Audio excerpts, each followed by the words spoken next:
طيب بسم الله الرحمن الرحيم والصلاة والسلام على أشرف المرسلين سيدنا محمد وعلى آله وصحبه أجمعين ومن اتبعهم بإحسان إلى يوم الدين وبعد. أيها الإخوة والأخوات, السلام عليكم ورحمة الله وبركاته. Barakallahu fikum pour votre présence. Et on continue donc dans le rappel que l'on fait par rapport au nom d'Allah subhanahu wa ta'ala. Et vous avez remarqué, ça fait maintenant, on va presque faire une année complète qu'on est dedans, puisqu'il y en a 99 qu'on reprend en général. Et on est arrivé donc, d'après mes calculs, plus ou moins au numéro 71, donc Al-Muhsin, subhanahu wa ta'ala. Et Shabab, certains savants, ils ont fait une remarque par rapport au nom Al-Muhsin, c'est-à-dire le bienfaisant. Et ils ont dit que ce verbe, on le trouve plutôt, ce nom plutôt, on le trouve sous une forme de substantif, c'est-à-dire qui est rattaché plutôt à un verbe. C'est une forme de verbe. Ahsana. Et subhanallah, il arrive qu'on ait comme ça, donc pour certains noms, donc un mot ou bien un verbe qui va être dérivé de la racine de base.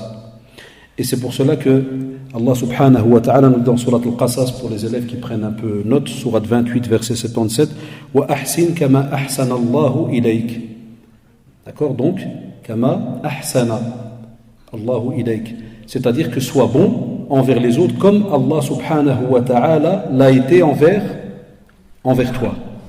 Et Allah subhanahu wa ta'ala aussi par rapport à Yusuf alayhi salam, dans la sourate donc 12, verset 100, وَقَدْ أَحْسَنَ بِي إِذْ أَخْرَجَنِي مِنَ السِّجْنِ وَجَاءَ بِكُم مِّنَ الْبَدْوِ.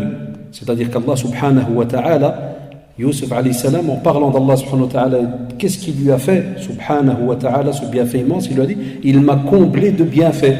Car rappelez-vous, au début, il était où? En prison.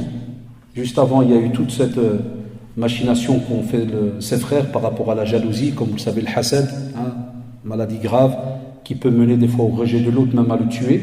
Et puis il y a eu tout ce mensonge vis-à-vis donc de leur père, comme quoi c'est le dé, donc c'est le loup qu'il aurait mangé, Kada, et ainsi de suite. Et jusqu'à ce qu'il ait passé en prison, et puis il y a eu donc cette période avec, vous vous rappelez, les fameux rêves, d'accord, et qu'il a donc interprété par l'aide d'Allah subhanahu wa ta'ala, et puis donc le wazir à ce moment-là, il lui a donc donné cette opportunité de recevoir donc une grosse responsabilité donc dans l'État. Et c'est là que, à ce moment-là, au fur et à mesure, il va donc, on va dire, remettre ces liens-là qu'il y avait il y a très longtemps, mais tout cela est rattaché d'abord à ce bienfait d'Allah subhanahu wa ta'ala. Il va remettre ces liens donc avec ses frères et sa famille, puis après, comme vous le savez, ils viendront tous le voir, étant donné que, vous vous rappelez ce qu'il va faire comme subterfuge pour garder son autre frère qui était aussi aimé par le père, puisqu'il avait rappelé, qu'il avait vu donc donc il a vu donc cela en rêve. Donc il voit le soleil, les étoiles, donc il y a cette interprétation. Son père va dire fais attention par rapport à cela, mais il y a des leçons derrière. Et parmi les leçons, Yusuf alayhi salam, il reconnaît qu'il y a eu un ihsan immense, il y a eu un bienfait, une bienfaisance immense de la part d'Allah subhanahu wa ta'ala vis-à-vis de lui, alors qu'il était quelqu'un qui en vérité est venu du désert. Et c'est pour cela qu'il te dit, dans ta vie en général, les savants te disent, même quand tu passes par une situation difficile, patiente. Inna ma'al usri yusra. Inna ma'al usri yusra. Subhanallah. Pourquoi? Parce qu'Allah subhanahu wa ta'ala, c'est lui qui sait qu'est-ce qui est bien pour toi. Dans un moment bien spécifique. Il y a des personnes maintenant, ils se battent absolument pour avoir telle et telle chose et ils te disent subhanallah, je fais qiyam al-layl, je fais ceci, je fais cela, alors qu'on parle de bienfaisance, qu'Allah subhanahu wa ta'ala, normalement, il est bienfaisant envers ses serviteurs. Et bien justement, nos mashayikh hafidahumullah, il te dit que cette bienfaisance, subhanallah, c'est incroyable, il dit cette bienfaisance fait que s'il ne t'a pas donné cette chose maintenant, c'est que wallahi c'est un bienfait pour toi. C'est une ni'ma. Ça c'est min bab l'ihsan, subhanallah, d'Allah subhanahu wa ta'ala vis-à-vis de nous. Mais pas la définition de l'ihsan qu'on a nous, les êtres humains, parce qu'on ne pourrait jamais arriver, subhanallah, à ce niveau-là. Mais Allah subhanahu wa ta'ala peut te protéger d'un tas de situations durant ta vie, et c'est un bienfait immense vis-à-vis de toi. Puisqu'Allah subhanahu wa ta'ala, ya shabab, fait en sorte d'être bienfaisant envers nous. Pourquoi? Pour nous laisser une preuve, que ça soit sur terre, ou que ça soit le jour du jugement dernier, tout le temps. Tout ce qu'on te donne comme bienfait, ay ni'ma, qui te touche, tout bienfait qui te touche dans ta vie, Allah subhanahu wa ta'ala, ça sera une preuve pour toi ou contre toi, le jour du jugement dernier. Si tu l'emploies à bon escient comme il faut, alhamdulillah, tu réussis durant ta vie et tu avances, et le jour du jugement dernier, tu verras le bénéfice. Mais si jamais ce bienfait qu'il t'a donné, tu en fais n'importe quoi, comme par exemple la santé et bien d'autres choses, eh bien sache que le jour du jugement dernier, tu seras de nouveau questionné et ce bienfait va être témoin contre toi. Ah, tu ouvres le cerveau par exemple. Normalement on ne peut pas filmer, mais c'est rien. À la base on ne filme pas. Parce qu'il y en a, c'est un bab local ou c'est. أنا شرفت ما تفيلمي والله كان مروّن وخلى كل شيء بياض فالله يحفظك وعرس محمد كذا فدونك وانت عمل حاجه بالسل على اصحاب اللوكال باش يعملوا لك une copie صافي لا voyez vous êtes obligé à filmer en noir en cachette il a fait bien c'est bien non inchallah de temps en temps ils font les copies comme ça donc Allah yarda alaykoum tous ces bienfaits là que l'on a entre les mains. Vous avez remarqué, beaucoup de personnes la laissent passer comme ça au fur et à mesure et on oublie qu'on va devoir rencontrer Allah subhanahu wa ta'ala. Et c'est pour cela que le prophète sallallahu alayhi wa sallam, en donnant des conseils à Samura ibn Jundub, il le dit, il dit que le prophète pendant qu'il était en train de les conseiller, il leur a dit certes Allah subhanahu wa ta'ala est bienfaisant, agissez donc avec bienfaisance. Comme Allah subhanahu wa ta'ala est bienfaisant envers nous, on est censé être bienfaisant envers les autres. Al-Mushkila, il y a les jeunes, c'est pour ça qu'on fait ces rappels, parce que sinon on pouvait aller les lire dans les livres, vous n'êtes pas obligé de venir jusqu'ici. C'est qu'aujourd'hui, les musulmans, subhanallah, ils essayent de faire leur possible et vous êtes en plein dedans. Vous êtes en plein dans la situation. On essaie de faire notre possible pour montrer qu'on a un bon comportement, on a ceci, on a cela. Les attaques qui viennent jour après jour. Écoutez à la télévision, chaque jour vous allez entendre les musulmans, ceci, tous les maladies des istes. Avant c'était les kystes, vous vous rappelez, les petits kystes qu'il y a dans l'état habitué. Maintenant tous les istes mais côté religieux, c'est qui? C'est les musulmans. C'est devenu comme ça, c'est une réalité. Eh bien on vous dit que notre bienfaisance, quand on montre un bon comportement, et j'espère qu'un jour ou l'autre ces paroles elles tomberont entre les mains peut-être de politiciens ou ceci ou cela, parce que c'est une forme de da'wa aussi, mais ils vont comprendre que nous on ne le fait pas hypocritement, on ne le fait pas pour plaire à quelqu'un, mais c'est un bienfait qu'Allah subhanahu wa ta'ala nous a donné, de pouvoir faire du bien vis-à-vis de ceux qui sont autour de nous. Et wallahi, on ne le fait pas pour plaire parce qu'on a entendu parler qu'un fou a été faire ceci ou cela, alors tous les musulmans pendant 1 mois, 2 mois, ils vont essayer, entre guillemets, vont être gentils. Hasha lillah. C'est inné en nous. Un musulman, dans son comportement, il est quelqu'un de bien. Dès qu'il commence à devenir quelqu'un de mauvais et qu'il commence à être mauvais envers les autres, c'est qu'il y a un problème. Et il doit faire attention. Parce qu'Allah subhanahu wa ta'ala, yushiku, Allah, il peut arriver qu'un jour il va s'occuper de lui, il ne le lâchera pas. Parce que ce n'est pas la base dans le comportement d'un musulman. Dans un musulman, on retrouve chez lui al-ihsan comme on le verra après. C'est obligatoire. C'est inné dans la pratique et dans le comportement du musulman. Mais certaines personnes pensent qu'aujourd'hui, parce que par exemple, il y a eu des attentats ou ceci ou cela, donc non, ce qu'ils sont en train de montrer, leur gentillesse et leur belle conférence sur la paix, c'est du n'importe quoi. Comme disait à la télévision il y a quelques jours, parce qu'il y a beaucoup de spécialistes maintenant qui parlent, alhamdulillah, c'est toute la famille des logues, islamologues, tologues, kinalologues. Il y en a beaucoup ces derniers jours. Avec non, il n'y a pas de wasatiya, ça n'existe pas le juste milieu, soi-disant en islam, il n'y a rien. Non, hasha lillah. C'était une réponse donc d'un spécialiste vis-à-vis d'un imam qui a dit voilà, dans notre religion il y a le juste milieu, il y a le wasatiyya. Il a dit non, ça c'est une rhétorique, c'est quelque chose qu'on entend tout le temps, mais en vérité il n'y a pas de Allahu Akbar. Et c'est vrai que c'est des phrases que tu peux interpréter comme tu veux, parce qu'après tu vas voir la personne, elle va dire mais comment les voir, c'est très difficile. Mais ala kulli hal, il va dire non, c'est pas ça. Là, hasha lillah, c'est faux. On a du juste milieu, on a du comportement. Et voilà pourquoi Allah subhanahu wa ta'ala, lorsqu'on a ce nom qui est devant nous, Al-Muhsin, et qui nous a demandé, c'est dans le Coran, d'être dans l'ihsan envers les autres. Certains, comme on ne prend pas la peine d'étudier comme il se doit cette religion, et regardez, Wallah ya shabab, c'est pour ça que j'étais content que c'est tombé aujourd'hui d'arriver par rapport à l'ihsan, et suivez-moi, c'est que certains maintenant, même spécialistes, ils font un système, et je l'ai écouté avant-hier, et même hier au journal, ils font un système incroyable, c'est lequel? Ils prennent déjà des réponses que les mashayikh donnent, les du'at, les prédicateurs donnent, et ils emploient ces réponses-là pour te dire, ouais, vous inquiétez pas, ils vont vous dire que chez eux, il y a ça. Un exemple, un d'entre eux a dit, Oui, mais quand il y a des gens, la guerre qu'il y a dans le Coran, les batailles qu'il y a, ça, c'est hors contexte. Ça veut dire que les gens, certains, ils en parlent, mais ils ont retiré des versets de djihad, par exemple, hors contexte. Mais en vérité, ils ont ça dans leur Coran. Donc, il répond à ta place et il te fait le balayage à ta place. Comme ça, quand toi, demain, au travail, tu viens, tu dis non, le verset là que tu lis dans le Coran qui paraît bizarre, là, comme quoi combattez, faites, non, ça c'est hors contexte, ça, il y avait un contexte bien défini. Et dans le tafsir, et dans le Coran, et dans Cheikh Tahar Toujgani Hafidahullah, à chaque fois, il nous rappelait que dès que tu as un verset, tu as toujours siyaq, sibaq, tu as toujours un verset, tu dois toujours regarder derrière, tu dois regarder après le verset. Des fois, 2-3 sourates plus tard, tu dois aller dans Surat Tawbah pour aller voir le pourquoi de ce verset-là. Et puis tu as quelqu'un aujourd'hui en 2 secondes qui vient, qui te dit là, on connaît votre blabla là, vous dites que soi-disant c'est hors contexte. Non, votre religion c'est la dureté. Vous rêvez que de qatta' les têtes. Allahu Akbar. Voilà à quoi on est arrivé en 2017. Ah, c'est honteux pour des gens qui se disent intellectuels. Et c'est pour cela que des fois, ya shabab, Allah yarda alikum, gardez le comportement que vous avez, exemplaire, gardez-le. Même s'il y a des haineux, même s'il y a des gens qui essaient d'allumer, ce n'est pas la généralité de tous les habitants de la Belgique. Et vous le savez, on est nés nous ici, on sait de quoi on parle. Ce n'est pas la généralité.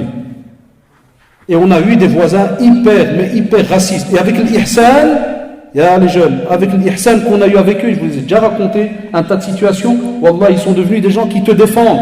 Ils dabzalik, ils se battent pour toi. Qu'avec le comportement. Et c'est pas de l'hypocrisie, c'est parce que din diallah qui amarna bachiyad. C'est notre religion qui nous ordonne l'ihsan, la bienfaisance. On fait les choses comme il se doit, il n'y a pas d'hypocrisie. Et il y a ce qu'on appelle la légitime défense, et il y a ceci, il y a cela. Ammar Rasoul sallallahu alayhi wa sallam, comme j'ai dit une fois à un d'entre eux, est-ce que 23 ans, il a passé donc sa vie à faire des guerres? Donc sur tous les prophètes, on a eu un seul, c'était un combattant. Donc du matin au soir, que des fights. Que de la guerre, du matin au soir. Qui oserait dire ça? Il n'y a pas un seul intellectuel honnête qui oserait le dire. Une fois dans une recherche à Londres, il a fait une petite recherche, et il a été voir toutes les batailles qu'il y a eu pendant les 23 ans où le prophète a fait la da'wa, de 40 ans jusqu'à 63 ans, et il a été calculé le nombre de morts. Il a trouvé, t'en parles même pas, comme on dit. Des chiffres, un mort c'est un mort, ça fait plaisir à personne, même le prophète était triste par moment. Mais il te dit par rapport à aujourd'hui, des fois une seule bombe, elle te tue directement, vous avez vu que ça soit en Syrie ou partout maintenant. Il n'y a pas que là, partout, une seule bombe, elle tue 1000 personnes d'un coup, t'entends tout un village ravagé. Une, Hiroshima, Nagasaki, vous vous rappelez? Une bombe, boum, chat. Une bombe atomique, vous vous rappelez avec le Japon? Une. Un village complet parti. Mais comme nous on n'étudie pas notre religion, on n'est pas au courant de ces chiffres, on n'est pas au courant de tout le comportement qu'a eu le prophète sallallahu alayhi wa sallam avec ceux qui étaient contre lui, ceux qui le combattaient, les hypocrites, ouzid, on se retrouve alors devant quelqu'un qui vient qui te dit Al-Ihsan, chez vous, non, ça n'existe pas. Vous êtes des doubles faces, vous nous montrez soi-disant que vous êtes ouverts et tout, mais vous avez un verset là dans le Coran qui dit frappez, faites.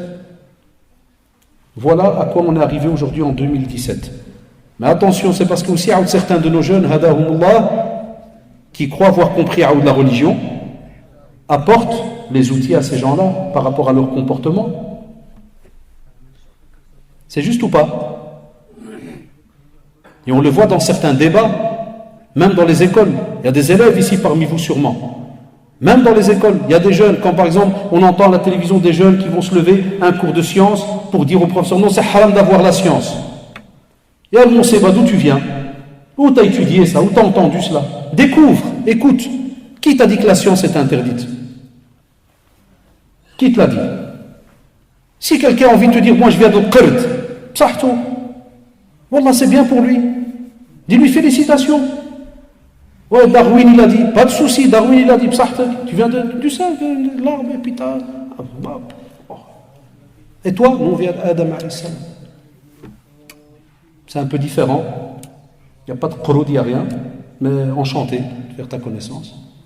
Mais nous, voilà, dans notre aqidah, dans notre dogme, voilà d'où on vient. Stop. tu discutes avec le prof, tu rigoles, tranquille. Non. Après, on vous parle de l'ihsan. Voilà pourquoi ces gens-là, après, ils viennent dans des débats, ils vous disent, ah, les petits musulmans, c'est des vautours, c'est des fous. Vous soulevez un sujet au cours du science, ils vous mangent. Il y a ceux qui sont à l'école. J'ai enseigné, je sais de quoi je parle, j'ai dû calmer des jeunes. Une fois, on doit dire la vérité. Une fois aussi, on doit dire la vérité pour qu'on éduque nos petits frères et sœurs.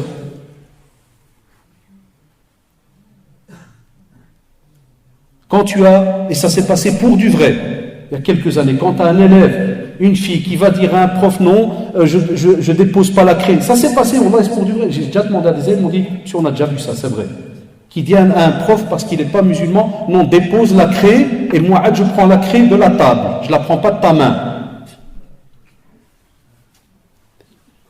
Après, tu viens devant le non-musulman et tu lui fais une conférence sur l'ihsan, la bienfaisance. C'est entre vous? C'est juste entre vous? Ça, Hachabab? Un élève lundi ou mardi, ici avec qui je donne cours, ce qu'il est venu, m'a dit, est-ce qu'on peut donner la viande, l'Eid, sacrifice, est-ce qu'on peut donner un petit peu de viande à un voisin non musulman? Puis je dis, pourquoi tu me demandes ça maintenant? Il m'a dit, non, l'autre jour, on était avec des frères, il m'a dit, non, haram, tu donnes rien. Et il t'a dit, le Mohammed m'a dit comme ça, Allah, il me dit, monsieur, tout le monde donne des fatwas, tout le monde crispe, tout le monde, Allahu Akbar. Il faut les comprendre des fois. Na'am, il y a toujours, il y a les jeunes. En résumé, tu auras toujours 2, 3, c'est les spécialistes pour embêter l'islam. C'est comme ça. C'est une sunna d'Allah sur terre. Est-ce que c'est nouveau? Là. Il y en a eu autant de Muhammad sallallahu alayhi wa sallam. Il y en a eu autant d'Isa alayhi salam. Vous croyez qu'Isa alayhi salam, il a fait sa da'wa tranquille? Abadan, wallahi ya shabab.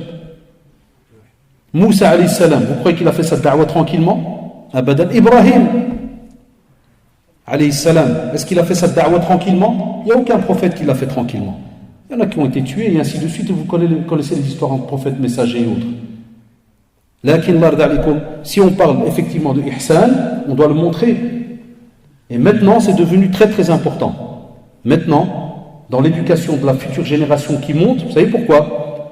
Parce que quand je parle avec ceux qui ont 14-15 ans, et c'est prévu, mais Inch'Allah, l'année prochaine, si la santé est là, je vais essayer de reprendre des cours avec les grands, par exemple, mais je vais essayer de lancer des cours en semaine, mais avec les sahab 15 ans.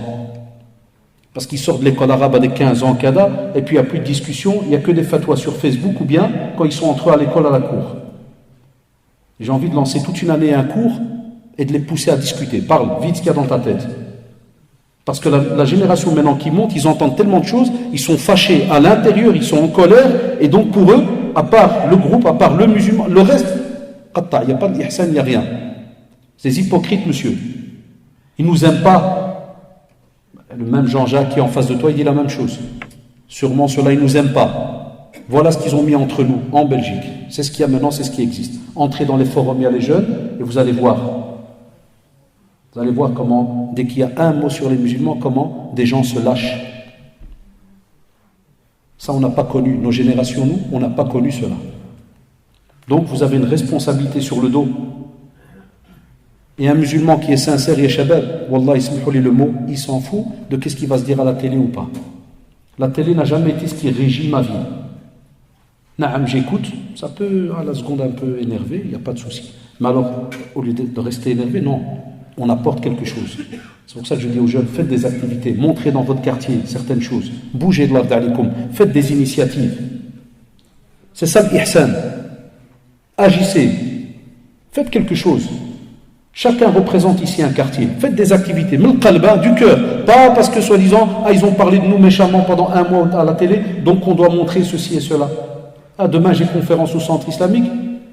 Ceux qui vont venir demain, Inch'Allah, c'est des courageux. Toute la semaine, ils ont parlé du centre. Comme quoi on serait des salafistes, wahhabites, zid les virgules. Laisse parler. Alhamdoulilah, l'État, ils ne sont pas bêtes. L'État, ils ont des structures qui savent qui fait quoi. Vous pensez que ce soit moi ou les machers viennent à vous, pensez qu'ils ne savent pas à quelle heure ils se lèvent, à quelle heure ils dorment, vous croyez qu'ils ne savent pas avec qui on parle, vous croyez qu'ils ne savent même pas qu'est-ce que j'achète ou j'achète, hein, vous pensez, là, et je leur dis c'est bien, bravo, faites-le. Parce qu'au plus ils contrôlent, au plus, alhamdoulilah, on vit en paix, on est tranquille, il n'y a pas de souci. Et ne soyez pas énervés parce que peut-être un petit politicien, il va parler en mal de l'islam. Aujourd'hui, il est là, demain, il part. C'est juste ou pas, Shabab? Là, tu as des jeunes, ils écoutent ça à la télé, puis ils deviennent des ma'asbin, il vient ici aujourd'hui, il entend parler de l'ihsan. Mais demain, comment il va le mettre en pratique? Dès qu'il va entendre un discours de nouveau, on va dire, ouais, les musulmans, 30%, regardez, il y a des statistiques qui font, 30% sont dans l'intégrisme. Je connais 30%. Tu les as trouvés où? Comment? Et puis alors on s'énerve, puis on te dit tu peux pas. Pourquoi? Parce que le nom d'Allah subhanahu wa ta'ala, Al-Muhsin, les savants te disent, ça renvoie à la faveur, au bienfait, au don, à la générosité. Allahu Akbar. Tu trouves un seul mot, un seul nom, Afwan. Et à combien de choses ça t'envoie? Rien que le don et la générosité, c'est un comportement qu'en général, tu vois, subhanallah, celui qui est en face de toi, il aime cela. Pourquoi dans la sunna on nous dit, faites, donnez? Pourquoi Allah subhanahu wa ta'ala a même rendu obligatoire az-zakat? Alors qu'on a l'aumône qui n'est pas obligatoire. Sadaqa, est-ce qu'elle est obligatoire, l'aumône et shabab? Non, mais la zakat, elle est obligatoire. Et tous les deux, c'est des dons qu'on fait, n'est-ce pas? Mais parce que l'âme et l'être humain aiment les biens, al-mal ou al-banoun, comme vous le savez, hein? L'argent, les enfants, on aime bien cela. C'est juste ou pas, shabab? Donc Allah subhanahu wa ta'ala, al-muhsin, le bienfaisant vis-à-vis de nous, il a quand même laissé une partie obligatoire, parce que sinon, et vous le savez, même la zakat, certains aujourd'hui ne donnent pas. Il m'a dit un jeune que je lui avais parlé, vous savez, comme on fait souvent pour aider un peu quelques communautés par-ci par-là, quand je lui ai dit demande à tes amis commerçants, il est tombé sur un des commerçants mesquins, il m'a aidé, il lui a dit ouais mais moi je trime, moi je travaille toute l'année, après tu viens, tu prends, tu donnes. Alors c'est la zakat pour Allah subhanahu wa ta'ala qui il n'a pas voulu donner, wallah, musulman, ça existe. Enfin, voilà pourquoi on a cette éducation là, pour que l'âme, un-nafs, si elle n'est pas éduquée et qu'elle devient ammara bis-sou', dès qu'elle commence à te pousser à aller vers le mal, parmi les choses qu'elle aime, c'est les avoirs. Tandis qu'al-muhsin, c'est celui qui donne. C'est le contraire. Ça veut dire qu'on a déjà une preuve, on le verra à la fin du dars, on a déjà une preuve qu'on a un cœur qui est éduqué. Quand tu rentres dans le domaine du ihsan, ça prouve que tu as déjà un cœur qui commence à être éduqué, qui comprend qu'il a des responsabilités envers Allah subhanahu wa ta'ala en premier, et puis après les êtres humains, et même les animaux, comme on va le voir donc après. Aussi, al-ihsan, les savants disent que c'est un attribut à shabab permanent d'Allah subhanahu wa ta'ala.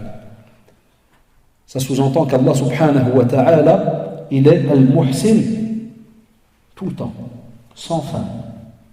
Et on le voit dans notre aqidah, nous, regardez depuis Adam alayhi salam jusqu'à la fin des temps. Combien d'êtres humains il y a eu sur terre? Est-ce qu'il ne leur a pas donné? Est-ce qu'ils n'ont pas utilisé les bienfaits d'Allah subhanahu wa ta'ala depuis des milliers d'années? Et chaque être humain qui ouvre les yeux, chaque être humain qui naît, qui sort du ventre de sa mère, il l'a à la seconde, il profite de quoi? De tous les bienfaits d'Allah subhanahu wa ta'ala sur terre. Et voilà pourquoi on doit apprendre cela aussi à nos enfants. Quand des fois les enfants ils te disent ouais mais il n'y a rien. Des fois ils ouvrent le frigo, qu'est-ce qu'on entend? Ouais mais il n'y a rien. Tu dis si, il y a du beurre. Il y a zibda ou là? Ouais, une tête que par terre. Hein. Là-bas il y a une tartine ou pas? Ouais. Donc il y a. Et ils sont choqués. Ils disent, wesh, mon père, il devient ahmar. Il fait, non, il n'y a rien. Tu vois, subhanallah. Nous, on va plus loin. Je lui dis, oublie le beurre, oublie la tartine. Dis-moi un bienfait immense que tu as. Des fois, ils ne savent pas répondre. Ils te regardent. Je le teste avec des élèves, des fois. Je dis, rien que le fait que tu es musulman. Akbar ni'ma ala wajh al-ard. Wallah, ya shabab.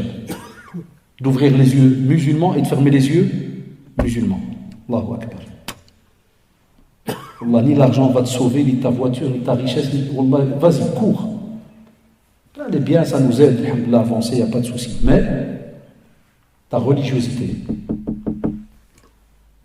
tout ça avec des règles bien définies. Mais on doit l'apprendre de nouveau aux enfants. Aussi, le fait d'être capable, ya shabab, d'être rattaché à l'ihsan, cela montre qu'il y a eu tout un travail que tu as apporté. Parce qu'il y a certaines personnes, des fois, ils te disent comment ça se fait que je n'arrive pas à comme ça pouvoir faire du bien vis-à-vis des autres, ou ceci ou cela. On te dit, il y a un travail à faire. Et c'est pour cela que souvent dans certains doros, quand tu écoutes certains mashayikh, ils te disent Daïman, je vous ai dit on y arrive, l'ihsan est toujours attaché au cœur. Et pourquoi rattaché au cœur? Parce qu'on te dit, et c'est assez simple entre guillemets, on te dit que le moteur du corps, c'est qui? C'est le cœur. C'est pour ça que c'est un mashayikh qui donne un simple exemple, il te dit le corps humain c'est comme une armée. Le général, le chef, c'est qui? Le qalb. Les soldats, c'est les membres, les mains, pieds, les yeux, cadre. Si jamais le général, il est brouwen, qu'est-ce qui se passe? Les soldats, ils font n'importe quoi. Et la preuve, quand on a certains que leur cœur, il est complètement à côté, qu'est-ce qu'ils font les autres membres? Ils sont à côté comme lui. Al-Muharramat, Al-Masa'ib, ils sont dans un, ils vont à gauche, à droite, ils font n'importe quoi. Tandis que quand, subhanallah, le cœur, il est rattaché à Allah, subhanahu wa ta'ala, là, il y a un autre comportement qui apparaît. Et c'est pour cela, Allah subhanahu wa ta'ala a fait que, pour que l'on puisse travailler tout cela, il nous a laissé, le fait d'attirer ou de faire peur. Il nous a laissé certains versets ou hadiths pour nous faire comprendre que tout ce que tu vas fournir comme effort aujourd'hui, tu vas aller vers un bienfait qui est immense le jour du jugement dernier, quand tu auras la permission d'Allah subhanahu wa ta'ala d'entrer au paradis. Alors là, tu auras le bienfait des bienfaits, illimité. Il y en a qui le savent déjà, c'est lequel? Yallah. Dites. Là, le malaïka, on n'a rien à voir avec eux. Allah qui a dit ça? La vue d'Allah subhanahu wa ta'ala. Qui? Allah yarda'alik. Allah yahafdak.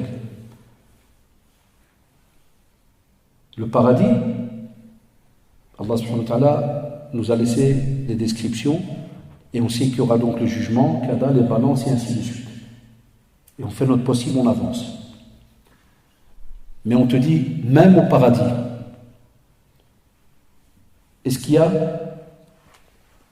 je ne peux même pas dire le mot sujet ou autre, parce qu'à Billah, on parle de qui?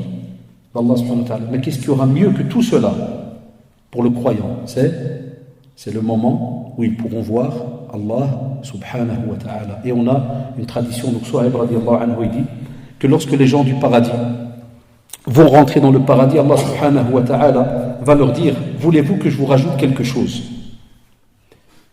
Ils vont lui dire: n'as-tu pas blanchi nos visages?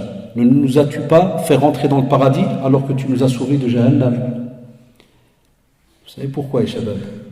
Est-ce que vous pensez qu'avec les quelques petites actions là, très radines, très paresseuses que l'on fait sur terre, on a automatiquement le paradis? Alhamdulillah qu'il y a la rahma d'Allah subhanahu wa ta'ala. Alhamdulillah qu'il y a le pardon d'Allah subhanahu wa ta'ala. Amma, b'kul saraha, quand tu vois la vie de certains musulmans, certains, c'est pas que basique, c'est en dessous de basique, il n'y a rien. Même cela, c'est b'dra. Même cela, c'est de force. S'il y avait une fatwa qui dit qu'en Europe on peut faire qu'une raka'a au lieu de 4, je crois que Allah hafadou salam, oui. Puisque déjà beaucoup ne prient pas chez nos jeunes. Beaucoup ne prient pas, vous serez étonnés. Et on discute des fois dans des rencontres avec d'autres professeurs, que ce soit de religion et ainsi de suite, beaucoup ne prient pas. Mais, ça je suis témoin, tous ceux qui ne prient pas, un bon paquet, quand tu leur demandes, et je l'ai fait, un bon paquet d'élèves pendant des années, ils te disent tous, dès que tu leur dis: frère, le Jannah, qu'est-ce qu'ils disent? Oh ouais, monsieur, c'est normal. Inch'Allah, le Jannah. Tu dis Salah? Non, je ne prie pas. Puis tu lui répètes la question, là il change, mesquin. Il est gêné. C'est bien, ça prouve qu'il y a encore. Dès que tu reposes la question, tu dis: tu pries pas, Yak? Tu fais non. Le Jannah? Alors il est gêné, mesquin. Là, il dit plus normal, il dit Inch'Allah. Alors là, il revient à qui? Allah subhanahu wa ta'ala. C'est une fitra, ya shabab. C'est une sunna d'Allah sur terre. Yuladul waladu ala al-fitrati, ya shabab. C'est ce rattachement, cette essence qu'on ne peut palper, qu'on ne peut toucher, mais on la vit. Ce rattachement vis-à-vis de celui qui t'a créé. Et tu vas revenir vers lui, subhanahu wa ta'ala. Il continue, Suhaib radiallahu anhu, et il dit: à ce moment-là, Allah subhanahu wa ta'ala va lever le voile. Et il ne leur a pas été donné une chose qui est plus aimée que de regarder leur Seigneur. Allahu Akbar. La ilaha illallah. Ils le verront. Et on le verra, subhanahu wa ta'ala, binillah. Et là, le prophète, sallallahu alayhi wa sallam, il aura leur récité un verset. لِلَّذِينَ أَحْسَنُوا الْحُسْنَى وَزِيَادَةً, c'est-à-dire à ceux qui auront fait le bien sera réservée la plus belle récompense et davantage encore. C'est-à-dire ceux qui agissent en bienfaisance. Le hadith il est rapporté donc par l'imam Muslim dans son sahih. C'est-à-dire ceux qui ont vécu ya shabab dans la bienfaisance, dans l'ihsan. Et quand vous faites l'ihsan, quand vous êtes bien, quand vous êtes dans la bonté vis-à-vis des autres, n'attendez jamais le retour. Combien d'entre vous vous faites le bien vis-à-vis de certaines personnes, il se peut qu'ils ne vous remercient pas. C'est juste. Ça énerve ou pas? Quand des fois tu as un voisin, tu aides, jamais il te dit shukran ou la jazakallah ou la. Ça énerve ou pas un moment? Shaitan il vient. Des fois tu te dis, Wallah, je l'ai aidé une fois, deux fois, il ne veut pas, mais qu'il la shukran la tla la houd. Prochaine fois quand il vient, on ne répond pas. Ah, c'est le zda. C'est lui casse la tête. Alors on te pose la question, tu as fait pour qui? C'est pour ça qu'Allah subhanahu wa ta'ala dit Lilladhina ahsanu dans tous les domaines, dans ton adoration, dans ton comportement. On te dit qu'Allah subhanahu wa ta'ala il te réserve la plus belle récompense et il dit wa ziyada. Allahu akbar. La ilaha illallah. Quand tu vois qui on est, qu'est-ce que nous on représente, ya shabab? Je vous l'avais déjà une fois expliqué. Quand tu prends les planètes, faites ça avec vos parents des fois, il y a de quoi passer des soirées. Tu prends les planètes, ouais, par exemple la Terre, Saturne, Mars, Pluton, Billah alaykoum ya shabab, la Terre, qu'est-ce qu'elle représente devant les autres planètes? Subhanallah. Wallah, ikhwan, t'aurais dit que ras de l'ibra. Je dis que les sœurs qui ont le hijab, là, ils mettent les aiguilles là où il y a la tête de l'aiguille, la petite boule.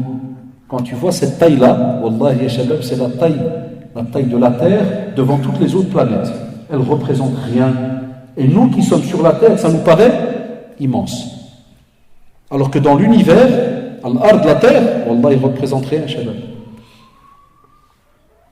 Et même comme ça, Allah subhanahu wa ta'ala nous comble de ses bienfaits.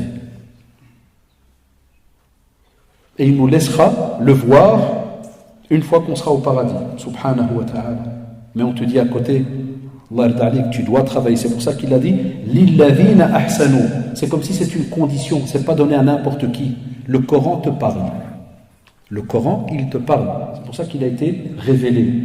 C'est justement pour nous parler. On te dit si tu es de ceux qui sont bienfaisants, Allah subhanahu wa ta'ala, qu'est-ce qu'on a dit? Il te donne une récompense et encore mieux.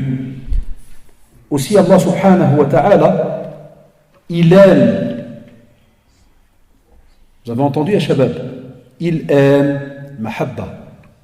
Qui ça? Les bienfaisants. Ça veut dire quand il y a des fois des jeunes qui nous demandent, ils nous disent comment est-ce qu'on peut savoir si Allah il nous aime? Combien cette question elle ne revient pas chez les jeunes, al shabab?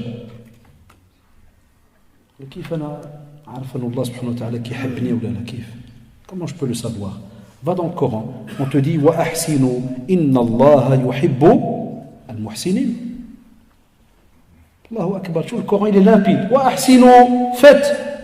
Soyez justement dans la bienfaisance. Agissez de la meilleure des manières. Alaj, qu'est-ce qu'on a comme résultat s'il fallait demander? Parce qu'on nous demande de faire quelque chose. Qu'est-ce qu'il y aurait derrière? Il te dit Inna Allah yuhibbu al-muhsinin. Allahu Akbar. Vous savez c'est quoi, les shabab, durant votre vie? De gagner l'amour d'Allah subhanahu wa ta'ala. Vous savez comment c'est important ça? On n'imagine pas nous. Alors que normalement, une des choses qui devrait nous préoccuper des fois l'esprit, c'est que chaque fois qu'on ouvre les yeux le matin, c'est de se dire, est-ce qu'Allah subhanahu wa ta'ala m'aime? Eh bien, on va te dire la réponse. Qu'est-ce que tu fais comme action à côté? Eh bien, parmi les actions qui font qu'Allah subhanahu wa ta'ala t'aime, il y a al-ihsan, la bienfaisance envers les autres.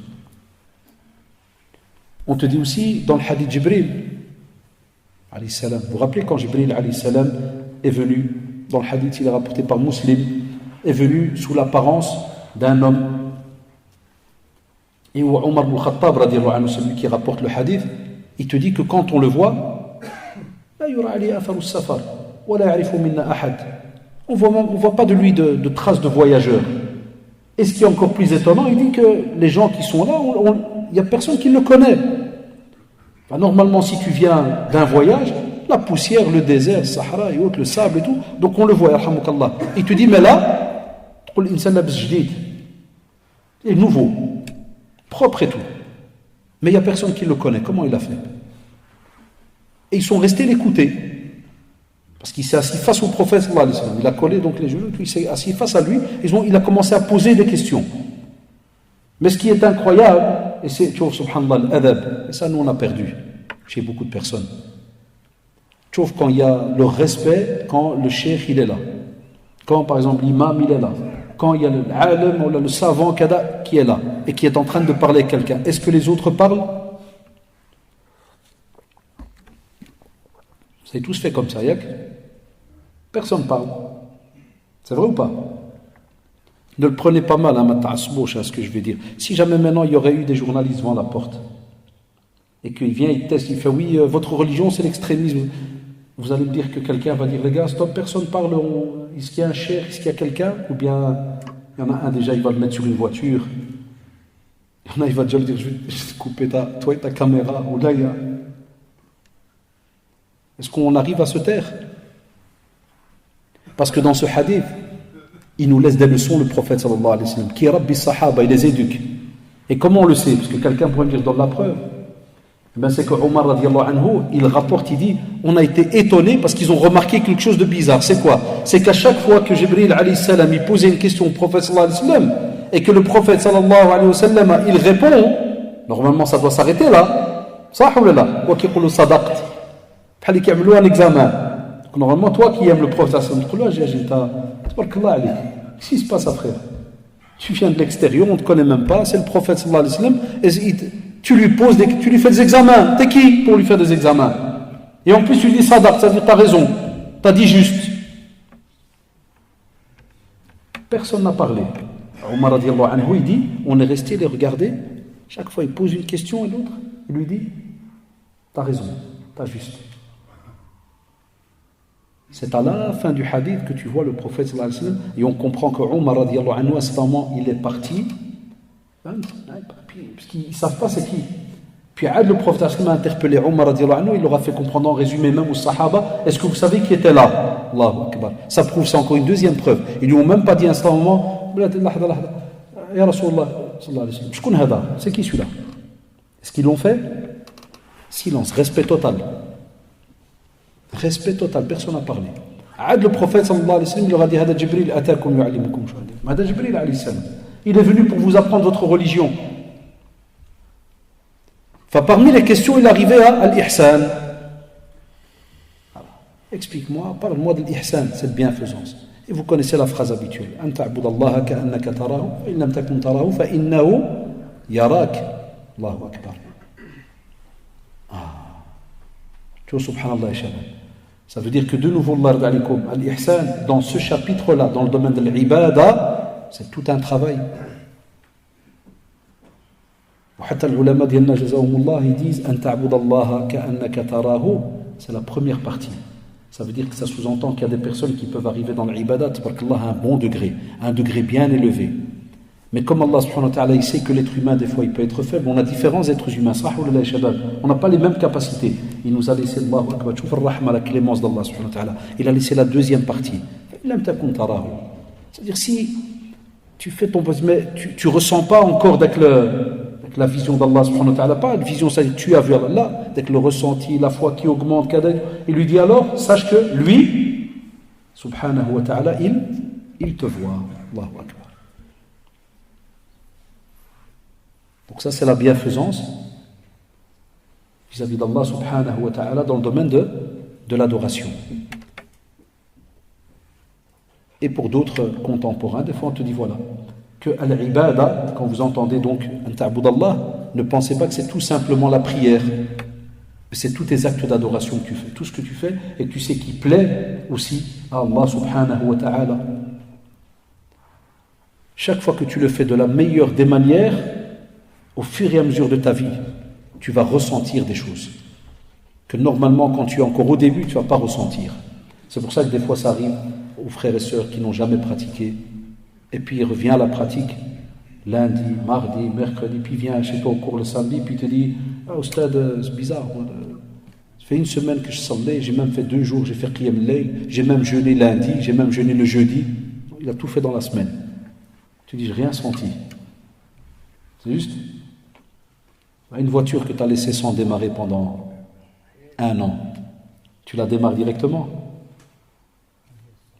Et même si tu vas arriver à la démarrer, il y a du bruit ou il n'y a pas de bruit. Ça cale ou ça cale pas. Même quand tu vas démarrer, ça va rouler, mais vraiment mrouan, c'est pas limpide. Tu sens quelque chose qui manque. Le cœur, ya shabab, c'est la même chose. Si vous ne le travaillez pas, il va rouiller. Il va lâcher prise. Et vous ne pourrez pas arriver justement à ressentir les actes d'adoration que vous êtes en train de faire. C'est pour ça qu'on dit à nos jeunes, il faut un istimrar, il faut rester très longtemps, il faut une assiduité. Ça dit, Inch'Allah, je dis, vous ne pouvez pas, tu lis le Coran lundi, après tu me dis, ouais monsieur, moi une fois tous les, alhamdoulilah, une fois tous les 2 mois, je lis 1 heure de Coran. C'est de la rigolade ou pas? Coran, tu vis avec tous les jours. Même si c'est 1 page, même si c'est un verset, même si c'est 2 pages, ou 3, tu vis avec, tu avances avec. La sunna du prophète sallallahu alayhi wa sallam, où tu avances avec. Apprendre à apporter quelque chose de nouveau dans la communauté, tu avances avec, dans le pays, tu avances avec, et ainsi de suite. Et là, tu vas te sentir utile. Tu sens qu'il y a quelque chose de sérieux, quelque chose qui est présent. Comme si on reste dans du basique, il n'y a rien du tout. C'est tout à fait normal que tu n'arriveras jamais à ressentir ce ihsan. Et tu n'arriveras, écoutez bien, ça c'est un peu tordu ce que je vais dire entre guillemets, mais tu n'arriveras pas à faire aimer la religion à ceux qui sont autour de toi. Voilà pourquoi on a un souci des fois, pas toujours, entre des fois les parents et les enfants. Quand il arrive que des fois certains parents y pratiquent, mais de manière basique. Vous savez qu'un être humain, ou Jazallah, même si, alhamdulillah, Cheikh Hafidahullah, notre imam de la mosquée, donc quand il lit, vous savez très très bien que parmi nous, il y aura minimum 2 styles de personnes. Il y a celui qui va vivre avec lui, dans le Coran, ça. Et il y a l'autre qui va rester debout en disant, purée, il a lu long aujourd'hui. Ah, aujourd'hui c'est long, mais il a une belle voix. J'entends des... ça monte, ça descend. Stop, ça s'arrête là. C'est comme si tu aurais apporté même quelqu'un peut-être qui lui chante ou n'importe, c'est ce qu'il va capter, qu'il y a eu des sons, ça monte, ça descend. Mais ça a l'air beau. Tu restes comme ça pendant 10-15 ans. Tu te maries, tu as un enfant. Billah alik, tu seras capable de lui faire aimer le Coran, tu seras capable de lui faire aimer Salah. Si lui t'a vu pendant des années, il te regarde. Vous croyez que l'être humain, comme je l'ai expliqué pour l'adulte, quand il entend quelqu'un qui lit bien, des non-musulmans, quand on était des fois au centre islamique et qu'il y avait des non-musulmans qui nous rendaient visite, quand certains d'entre eux nous demandaient, après on le faisait des fois, automatiquement, quand certains demandaient de lire du Coran dans le micro. Est-ce que vous pouvez nous lire un passage de votre Coran? Et on l'a fait, on l'a testé. Des non-musulmans, ils te disent, c'est apaisant. Tu dis, c'est beau. Il est non-musulman. Que penser que si jamais, toi, tu embellis tes actes d'adoration, tu les rends beaux, tes enfants, ils te suivent ou pas? Ils vont aimer ou pas? Est-ce qu'ils vont pratiquer ou pas? Ils vont pratiquer. Et ça, c'est une crise qu'on a aujourd'hui. C'est un gros souci qu'on a dans le tarbiya, dans l'éducation. C'est comment arriver à faire aimer la religion à des jeunes qui sont entourés d'électronique, de ceci, de cela, d'amusement et ainsi de suite. Côté spirituel avec l'engrenage de la vie en général. Comment arriver à faire aimer cela? Plus, comme on a dit, les explications, un juste milieu, faire attention de ne pas tomber dans l'extrême, et qu'est-ce que veut dire l'extrême? Et des fois, l'extrême pour l'un, ce n'est pas la même définition pour un autre. Vous savez déjà très bien tout le problème qu'on a, nous, rien que pour s'arranger sur une idée, sur un sujet. Donc imaginez, c'est difficile ou pas l'éducation aujourd'hui? Très difficile, il y a les jeunes, il y a ceux qui vont se marier, il y a ceux qui vont avoir des enfants, les sœurs aussi qui m'entendent. Tant que vous êtes encore, alhamdoulilah, dans l'adolescence pour certains, structurez votre apprentissage. Faites les choses au fur et à mesure pour pouvoir goûter ce que vous êtes en train de... Parce que l'ibada, elle a une ladda, elle a un goût. L'ibada, chez nous en tant que musulmans, c'est pas wallah, tu viens, Allah Akbar, tu montes, tu descends. Tu montes, tu descends, salam alaikum, on parle, on est parti, Allah. Normalement, une prière qui rapporte quelque chose, c'est que même quand tu sors de la mosquée, pendant que tu marches, il y a encore une connexion qui est là. C'est pour ça qu'on te dit Inna salata tanha anil fahsha'i wal munkar. C'est que normalement, dès que tu pries, débauche, turpitude, kada, tout ce qui est blâmable et autres, en général, tu as une déconnexion directe. C'est juste. Mais vous savez, c'est pas pour tout le monde, hein. Puisqu'il y en a à peine, ils arrivent là, des fois ils se battent près de la porte. Parce que l'autre il a poussé. Ne pousse pas, frère. Ou un autre il va te dabs pour se battre. Un autre devant la porte, un autre pour je ne sais quoi. Ça, c'est une des preuves qu'il n'y a pas de connexion. C'est juste des actes qui se font automatiquement. Ou des fois, il peut y avoir une connexion, mais c'est éphémère. Juste au moment où le Coran était en train d'être lu. Pourquoi j'ai dit éphémère? Parce qu'il n'y avait pas la compréhension. Parce que si on comprend la plupart des versets qu'on entend, normalement, c'est très très difficile de sortir, et même pas 2-3 mètres plus loin, de se disputer ou se battre ou insulter quelqu'un. C'est quasi impossible. C'est juste ou pas les jeunes. Alors, même exemple, vous le faites pour votre comportement quand vous n'avez pas le choix, que vous devez prier à la maison. Et aller par exemple à l'école, spécialement le matin. Ya Shabab, maintenant le lever du soleil est vers 8h. Ça, imagine quand tu pries Subh. C'est ça que sert ces cours-là. C'est pour trouver des leçons. Qu'est-ce qu'on pourrait sortir? Il n'y a pas besoin de venir de répéter. Vous prenez un livre, vous le lisez. Nous, j'essaie chaque fois avec vous de voir quelle leçon on peut tirer quand quelque chose nous est demandé dans la religion. Comment un élève ou un jeune, un travailleur, il fait la prière de Subh et il sort, et dès qu'il arrive par exemple à l'école, il commence avec des mauvaises actions. Ou quand il arrive au travail, il commence avec des mauvaises actions. Est-ce que c'est logique? Billah alaikum. C'est impossible normalement. Puisque tu viens de prier, spécialement cette période maintenant en hiver. La plupart prient Subh, la plupart des jeunes, ceux qui prient, la plupart ils prient et ils sortent. L'école et compagnie, ils travaillent.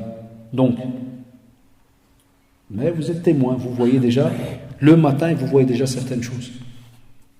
On entend des fois en plein matin, certains dans le métro, des jeunes insultés. Des fois, je leur dis, ça m'arrive. Je marche avec eux, tant j'arrive rue Marie-Christine, parce que je vais là à l'école, alors je leur dis, excuse-moi, copain, je dis, tu pries.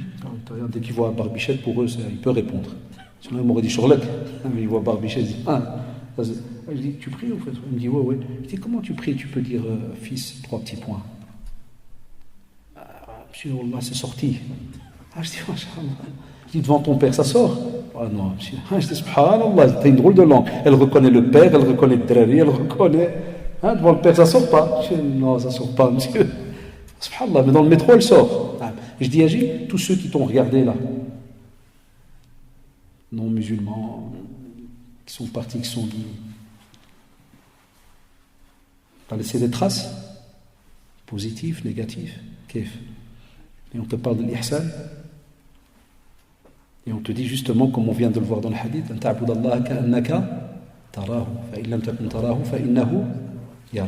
tu es dedans. Donc même quand tu es dehors, et ainsi de suite. Aussi la bienfaisance, donc, on la retrouve, ya Shabab, tout d'abord dans notre famille.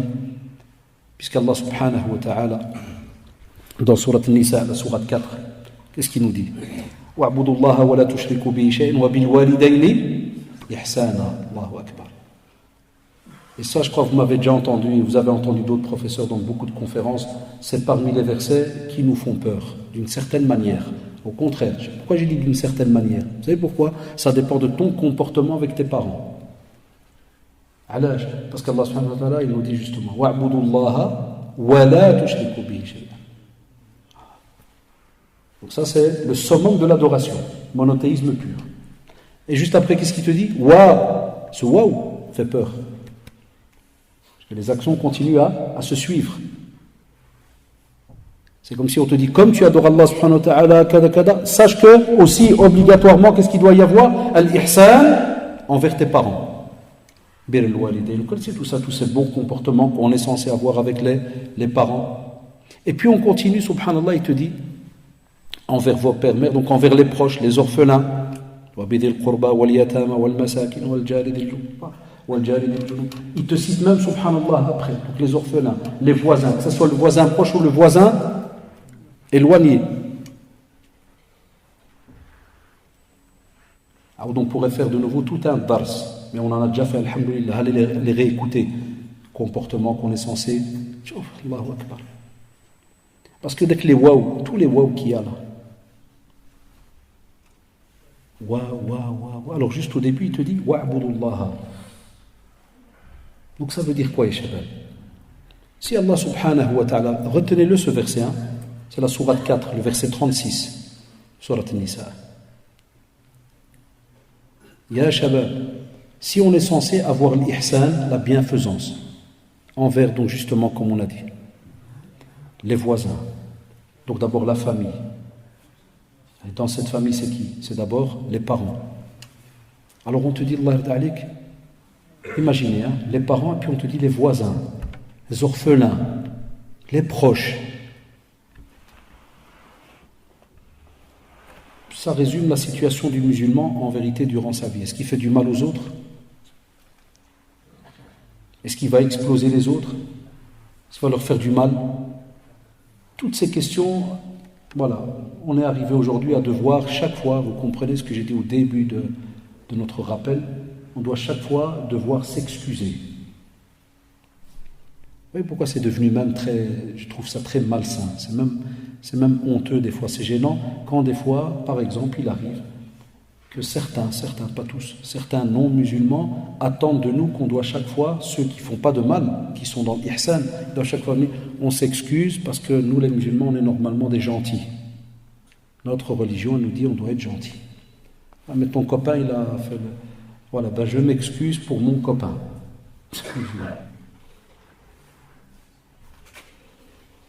Où est-ce qu'on a vu ça? Parce que, dans quelle logique est-ce que ça peut exister, ça?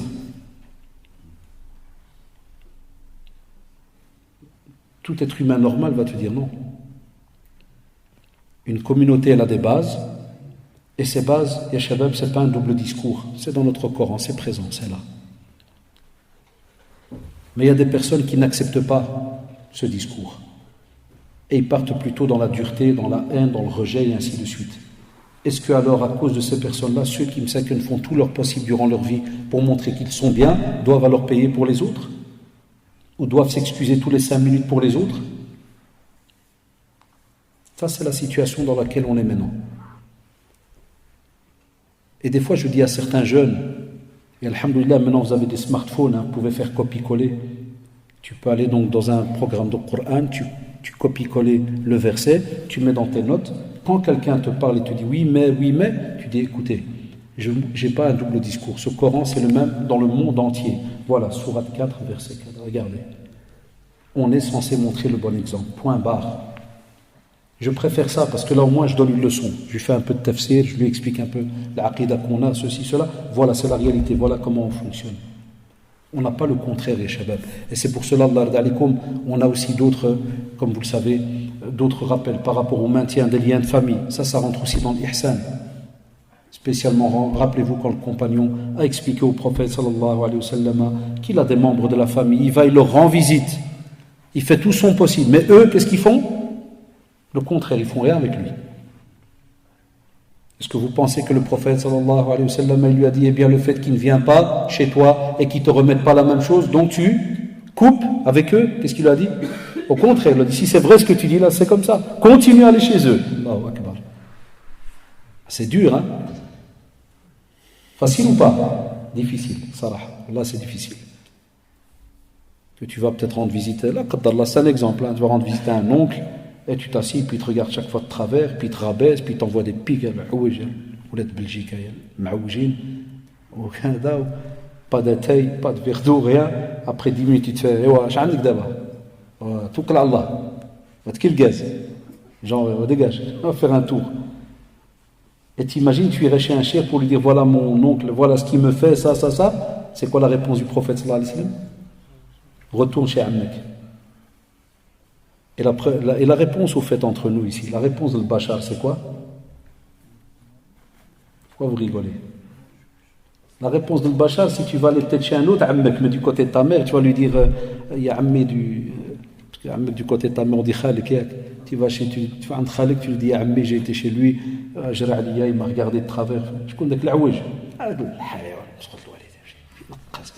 مرحبا بك يا ولدي يا الزين ديالي يا اخي Yajouz? On ne peut pas.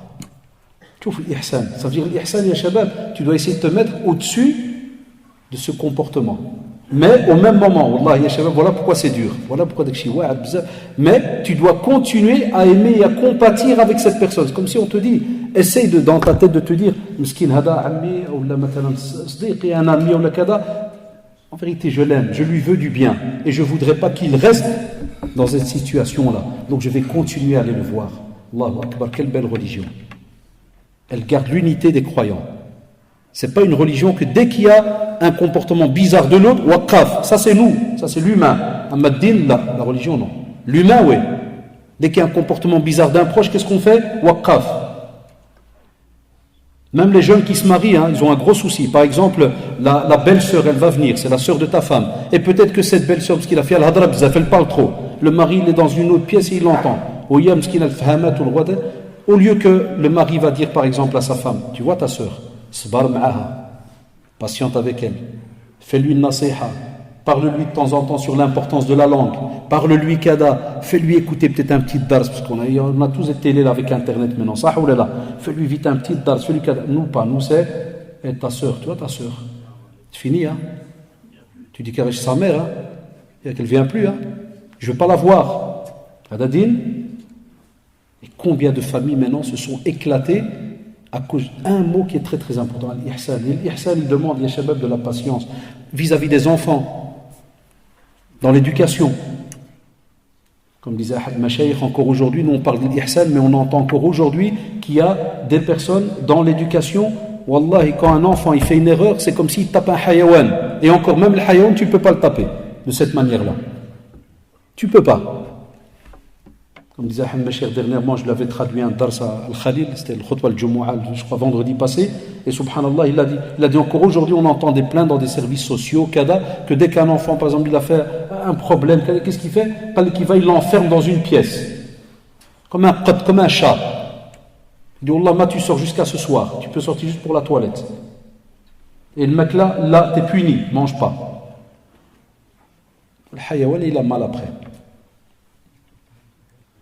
Voilà pourquoi on pourrait me dire, mais comment a fait le prophète? Le prophète sallallahu alayhi wa sallam, regardez, il a éduqué des filles, les garçons sont morts petits, ça ou là. Mais est-ce que dans la rue, tchouf l'akhlaq, les hadiths, ils sont authentiques. Ils saluaient les petits ou pas?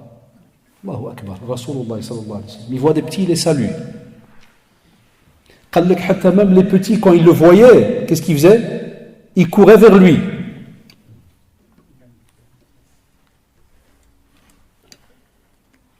Depuis qu'on est petit, on nous a appris des drôles de choses. Par exemple, des fois qu'on avait des personnes âgées de la famille qui viennent, on te dit là, adunnas kbar, ba'ad, tra al-bit, va dans ta chambre. On rigole, c'est ba'ad. Là, c'est là que tu vas donner une éducation à ton enfant. Comment est-ce qu'il s'assied quand il y a des personnes âgées? Où est-ce qu'il doit s'asseoir? Comment est-ce qu'il doit leur parler? Qui peut parler avant ou après? Kada, ceci, cela. Comment les saluer? Et tu lui apprends un tas de respect. Il grandit et il est là. Tout ça, c'est du ihsan que tu lui apportes. C'est de la bienfaisance. Pourquoi? Parce que tu vas en faire un homme, tu vas en faire une femme, masha'Allah, qui va être sincère envers tous ceux qui l'entourent. Il voit quelqu'un d'âgé. Il y a les jeunes. L'autre fois à l'école, un père, il arrive, il me dit, voilà, réunion, on m'a dit, mon fils, il va arriver de la classe maintenant. Donc, alhamdoulilah, qui m'a dit, c'est son fils. Le fils, un grand, le fils il arrive, je me suis dit il va lui embrasser la tête, ou là il va dire ça va pas. Bon, je sais peut-être pour d'autres communautés c'est normal. Chez nous en islam, moi je babak, tu lui dis ça va pas. Bon, il n'y a pas de maaz ici, c'est vrai, on n'a pas de moutons ici à Bruxelles, mais moi tu fais avec lui les chèvres ou les bœufs ou les moutons, ou tu.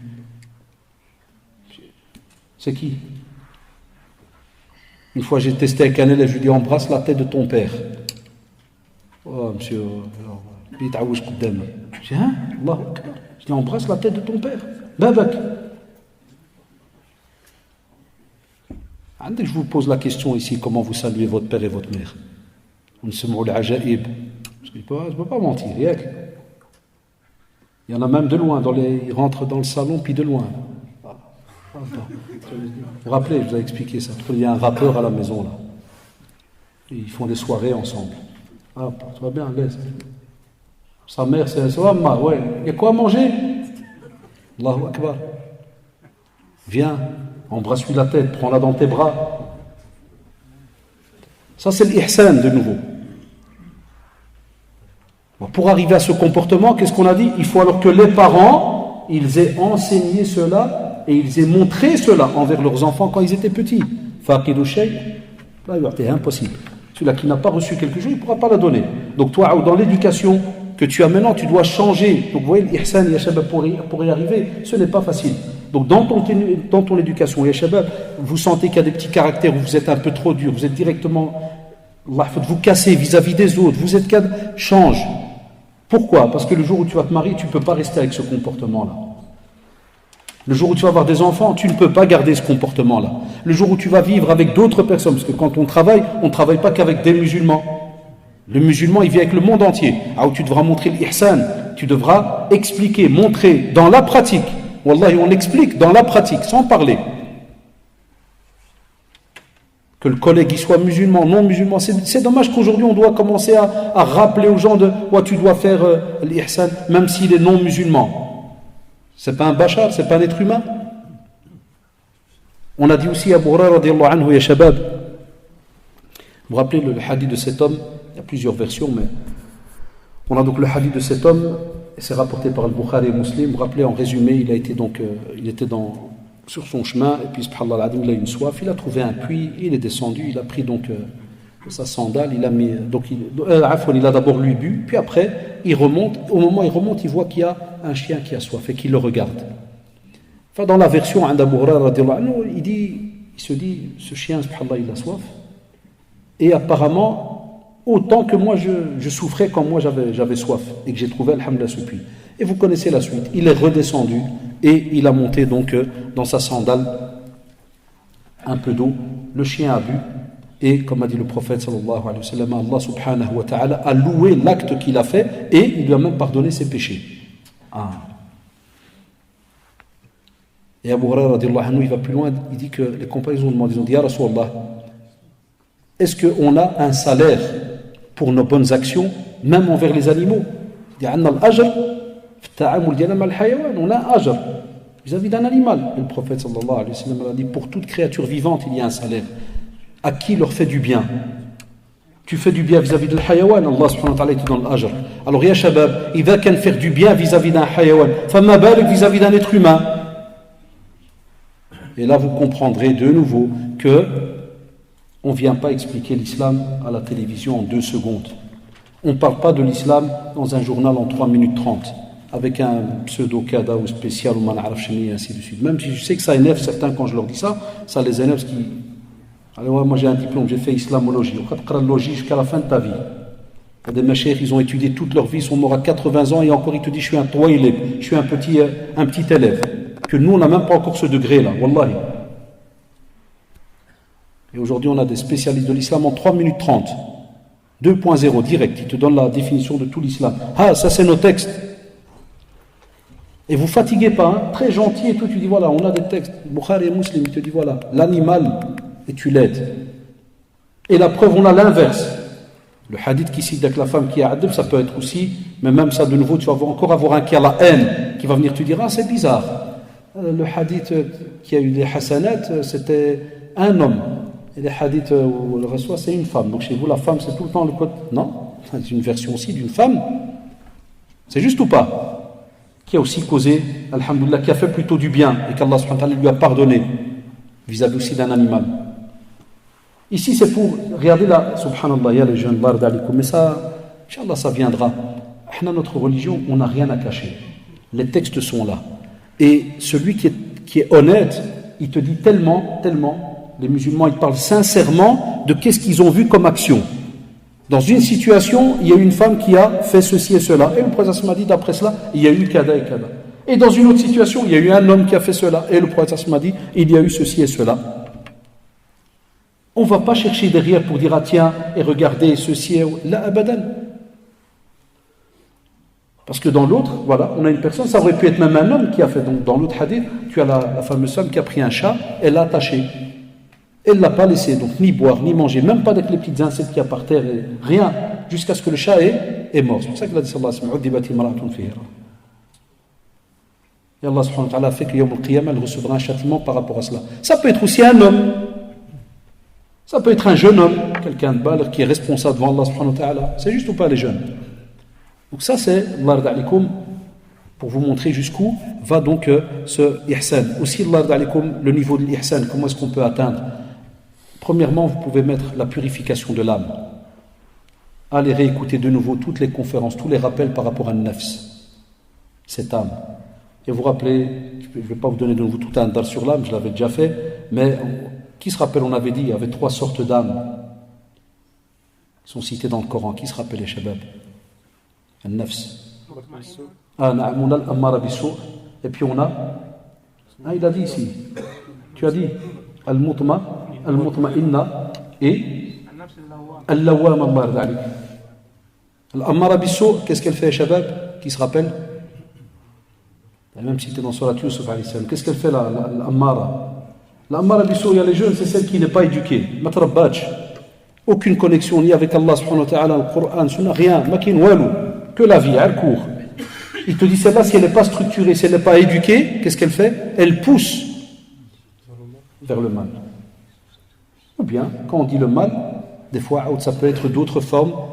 Parce que vous savez, chez nous en religion, subhanallah, le mot mal, de nouveau, il y a toutes des définitions, il y a tous des sujets. Par exemple, les passions, ça peut être, une passion peut être bien dans un domaine, puis après, des fois, on va dire, attention, si elle n'est pas structurée, tu te retrouves des fois dans l'excès et ainsi de suite. L'Internet peut être une passion, c'est juste ou pas? Eh bien, on a aussi même des spécialistes non musulmans, ils font des études, ils disent, attention, ça peut devenir une addiction. Par exemple, demain, au centre islamique, on va faire un petit rappel, Inch'Allah, je vais faire un petit rappel sur les réseaux sociaux. Moi, toutes les histoires Facebook, ça peut être quelque chose de bien, mais des fois, on peut tomber dans une addiction. Tu ne sais plus mettre de limites. Donc, la marabisso, ça, c'est le degré, le plus bas. Alors, le plus haut, c'est laquelle? Al-mutma'inna, l'âme apaisée. يا أيتها النفس المطمئنة ارجعي إلى ربك راضية مرضية فادخلي في عبادي وادخلي جنتي. طيب, l'apaisé à Shabab, c'est un très très haut degré. Parce qu'en résumé, les savants te disent, elle est en concordance avec les injonctions divines. Quelqu'un qui est mutma'in en général, qui est apaisé et tout, ça veut dire que c'est quelqu'un qui, alhamdoulilah, il vit tranquillement et il n'y a rien qui vient, entre guillemets, s'intercaler donc dans son cerveau pour un petit peu le déstabiliser ou quoi que ce soit. Il est bien clair dans sa tête. On te dit, subhanallah, dans le domaine de l'âme, c'est la même chose. Quand il y a cette connexion divine et que tu sais quels sont tes devoirs, tes obligations et ainsi de suite durant ta vie, tu es quelqu'un de bien. Parce que tu sais où est-ce que tu vas. Tu as un schéma que tu suis. C'est pour ça qu'on dit des fois, on taquine un peu des fois certains de jeunes, on leur dit, qu'est-ce que vous avez comme programme? Faites quoi au juste? Ça, même les parents, la même chose dans l'éducation. On devrait demander ça de temps en temps à nos jeunes. Ajaoul dit, c'est quoi ton programme, Inch'Allah? Tiens, explique-moi. Ça, c'est des petits débats qu'on doit avoir avec nos enfants. Ils n'ont pas, nous, on croit que le seul programme qu'il y a, ça, il sort le matin, il va à l'école, il revient. Il sort le matin, il va à l'école. Bon, le samedi, jama', il va, il vient, il va, il vient. Il y en a qui me disent, ouais, mais machallah, il a un programme. Oui, il a un programme, les pieds qui marchent. Mais est-ce qu'il est d'accord, lui, dans sa tête, avec ce programme? Est-ce qu'il sait qu'il y a un bien derrière le programme que tu es en train de donner? Moi, j'ai des élèves, quand je les rencontre des fois le matin, ils m'assab à la sabah près de l'école, je dis, qu'est-ce qui se passe dans le ma'assab? Ah, monsieur, tous les jours, l'école. Ça, c'était quand l'élève, il était en 2e secondaire. Wallahi, j'ai une mémoire de... Ce matin, écoutez bien, ce matin, je retrouve cet élève. Je lui ai donné cours pendant 3 ans d'affilée. Il est en 5e maintenant. 2e, 3e, 4e, 5e. Il est en 5e. Et je le vois ce matin. Les jeunes qui sont ici, ils savent que maintenant à l'école, en professionnel et tout, c'est la période des stages. C'est juste ou pas? Stage. Ce matin, je le vois dans le couloir, salopette, ou le ghabara. Puis je lui fais, salam alaikum. Je lui dis, pourquoi tu es tout sale comme ça? Ah, monsieur, c'est le stage. C'est la société m'a renvoyé pour signer le papier. Je lui dis la vérité. C'est mieux la classe ou les murs que tu es en train de casser là depuis ce matin? Je dis, Wallah, monsieur, la classe c'est mieux. Il dit, Wallah, que c'est mieux. Je dis, tu veux pas travailler? Il dit, je préfère d'abord diplôme. Quand on dit, moi, pourquoi, s'il te plaît, j'ai besoin de ça pour le dire aux autres. Il m'a dit, quand on est assis en classe, il me dit des fois, Shaitan, vous connaissez le il dit des fois, Shaitan, il vient et tu dis, qu'est-ce que tu fais ici? Va dehors. Il me dit, quand j'ai commencé à travailler au stage, parce qu'il fait l'électricité, donc il fait des trous dans les murs. Vous savez, quand vous êtes stagiaire, tu fais que des trous dans les murs. Il m'a dit, je me suis dit, Allahu Akbar, je vais passer toute ma vie à faire des trous dans les murs, jusqu'à 55, 58, 60. Il m'a dit, Wallah, monsieur, je préfère retourner étudier. Donc, c'est ce qu'on vous dit depuis des années, c'est vrai ou pas? Il m'a dit, Wallah, c'est vrai, monsieur. On doit parler, Shabab.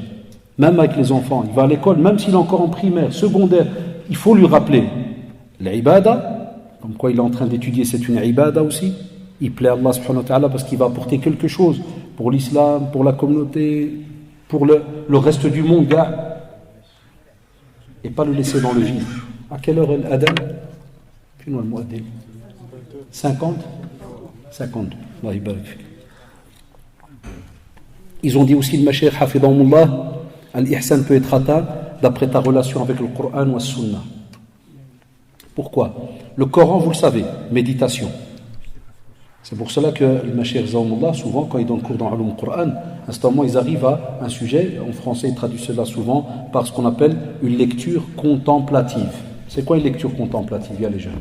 Une lecture contemplative, quand tu prends le Coran, quand tu lis rapidement, parce que tu es en train juste de, entre guillemets, comme on dit, de lire, parce que tu veux terminer 60 hizb. Ça, c'est une lecture où tu n'as pas encore, entre guillemets, l'occasion de t'arrêter pour comprendre ce que tu es en train de lire.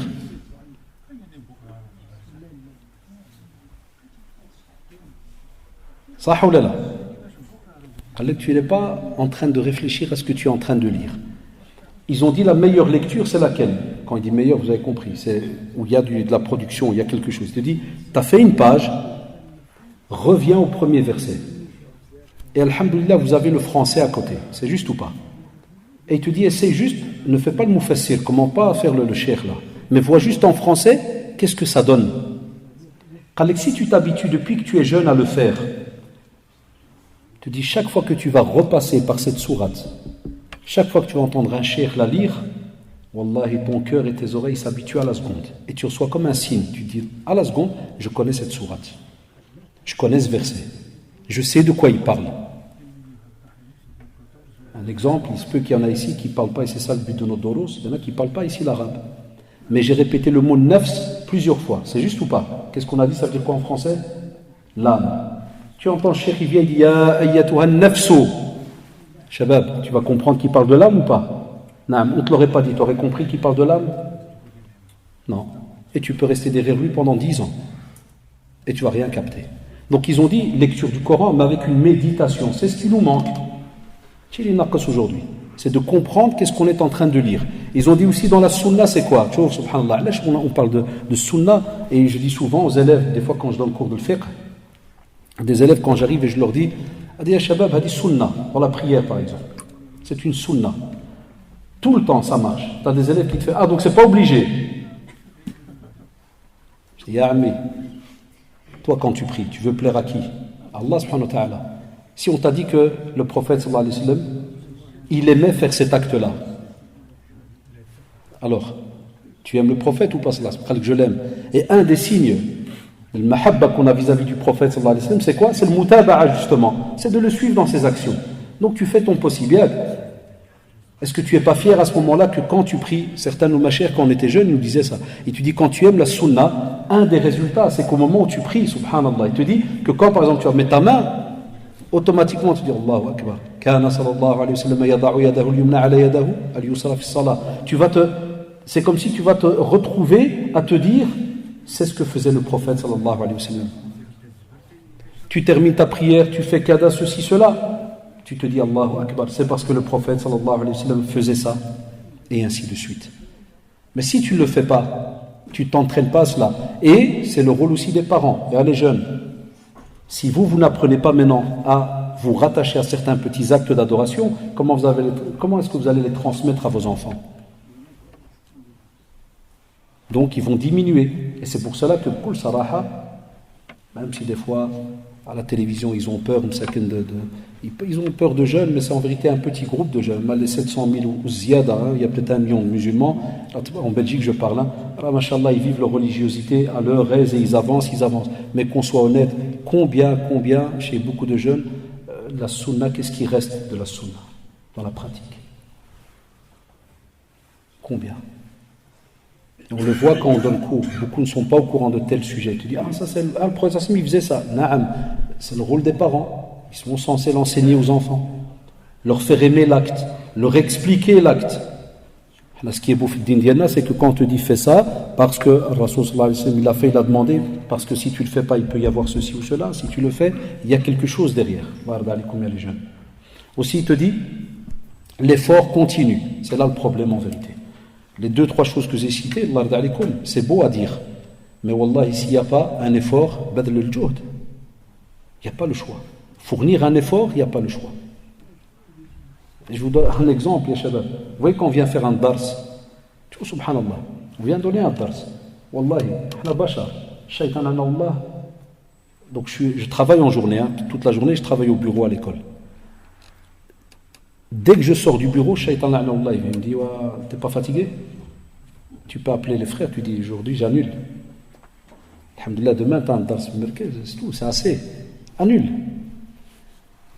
Il ne me lâche pas jusqu'à ce que j'arrive à la mosquée. Des fois même la route, et il me dit, tu peux envoyer SMS. Et comme ça.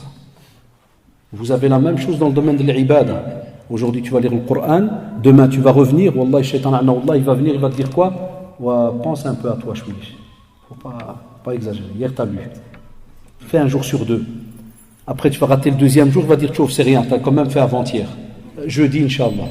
Attends samedi, attends kada. Ne le suivez pas, ne revenez jamais en arrière. Donnez-vous un programme, ne le lâchez pas. C'est comme ça qu'on arrive à l'ihsan. C'est comme ça qu'on arrive à mieux comprendre et supporter un acte d'adoration. On avance avec lui. Et aussi, Allah subhanahu wa ta'ala fera en sorte que vous aurez une satisfaction durant votre vie. Et ça, c'est là-dessus que je termine. En 2 minutes, il y a une parole d'Ibn al-Qayyim, rahimahullah, qui te dit que l'une des causes de la bonne humeur, certains ils nous disent des fois, ils te disent, des fois, on a même des invocations, qu'Allah subhanahu wa ta'ala nous préserve de ce qu'on appelle le dhanak. C'est tout avec la famille des angoisses, de mrouwen, kada, ceci, cela. Il dit, Ibn al-Qayyim, rahimahullah, l'une des causes de la bonne humeur, elle est rattachée à la bienfaisance envers les créatures d'Allah subhanahu wa ta'ala, tous ceux qui sont autour de toi. Et il dit, dans la mesure du possible. Par la richesse dont on dispose, ou bien le statut social qu'on a, ou bien le statut qu'on occupe. Il te dit aussi, mais aussi à travers l'intervention personnelle pour apporter assistance à son prochain, de différentes manières. En effet, le bienfaiteur, le généreux est la personne la plus satisfaite, la plus bienveillante et la plus paisible. En revanche, l'avare, c'est celui qui ne manifeste aucune preuve de bonté. Et c'est quelqu'un qui est anxieux, et il est le plus misérable dans la vie et le plus soucieux. Allahu Akbar. Al-Bakhil. On a le Muhsin et on a Al-Bakhil. Et j'ai remarqué tout à l'heure, et le frère Ilala Hafidahullah, qui est dans l'humanitaire, je parlais avec lui au-dessus, même si je le vois des fois tous les 6 mois, ou là des fois, ce dernier temps, je ne l'ai pas vu un an, sourire jusqu'aux oreilles. Alors que c'est un malade, quand je lui demande, je dis, aidez les autres. Tu n'as plus de famille. Mais tu trouves, Wallah, la personne, elle est heureuse. La personne est heureuse. Quand tu aides, tu es heureux. Mais quand tu es de ceux qui pensent qu'à lui, Wallahi, le corps humain n'a jamais assez. Ce corps, pour ça qu'a dit le prophète, Wallahi, tu peux, ce gosier, tu peux, une rivière en or, tu proposes une deuxième, donne. N'a jamais assez. Si tu t'occupes que de toi, mais si tu commences à t'occuper des autres, c'est là que, c'est là que tu vas sentir un autre style de vie. Faites en sorte de programmer votre vie avec ce qu'on appelle tous des sujets qui peuvent apporter du bien aux autres. Si vous voulez, alhamdoulilah, travailler d'abord votre corps à vous, deuxièmement, travailler aussi votre religion. Et quand on dit travailler votre religion, vous allez donner un exemple à ceux qui vous écoutent, ceux qui sont autour de vous. Donc c'est très... J'ai pas entendu. J'ai deux histoires, c'est très important, ils sont passés avec moi, surtout pour le jour. Ah, ah. C'est parce qu'il va y avoir l'adhan, et je sais, voilà, et ici ils sont très, Allah yabarak fihum, ils sont très stricts par rapport à l'adhan. Et j'ai peur, j'ai encore des enfants, une famille. Vous savez, ici il y a le canal, il n'est pas loin aussi, Allah hafid. Ah, c'est le muaddin est là. Mais, ala kulli hal, un jour, Inch'Allah, s'il y a moyen, style par exemple prochaine conférence, on peut prendre un témoignage comme ça, spécialement des frères qui sont dans l'humanitaire et autres, et où vous voyez, wallahi, le fruit et le résultat. Il faut juste me le rappeler à Akhi Mohamed. Prochaine. Et vous voyez le résultat quand vous faites votre possible pour être toujours présent pour donc les autres. Allahumma arina al-haqqa haqqan warzuqna ittiba'ah. Allahumma arina al-haqqa haqqan warzuqna ittiba'ah. Wa arina al-batila batilan warzuqna ijtinabah. Wa arina al-batila batilan warzuqna ijtinabah. Allahumma waffiqna lima tuhibbu wa tardah. Allahumma waffiqna lima tuhibbu wa tardah. اللهم اهد شبابنا اللهم اهد شبابنا اللهم سدد خطانا اللهم سدد خطانا اللهم ارحم مشايخنا اللهم ارحم مشايخنا وارحم والدينا اللهم ارحم والدينا ربنا آتنا في الدنيا حسنة وفي الآخرة حسنة وقنا عذاب النار سبحانك اللهم وبحمدك أشهد أن لا إله إلا أنت أستغفرك وأتوب إليك سبحان ربك رب العزة عما يصفون وسلام على المرسلين والحمد لله رب العالمين وبارك الله فيكم يا شباب et rendez-vous demain Inch'Allah au centre islamique à 18h il y aura un dars sur les réseaux sociaux. Assalamu alaikum wa rahmatullah.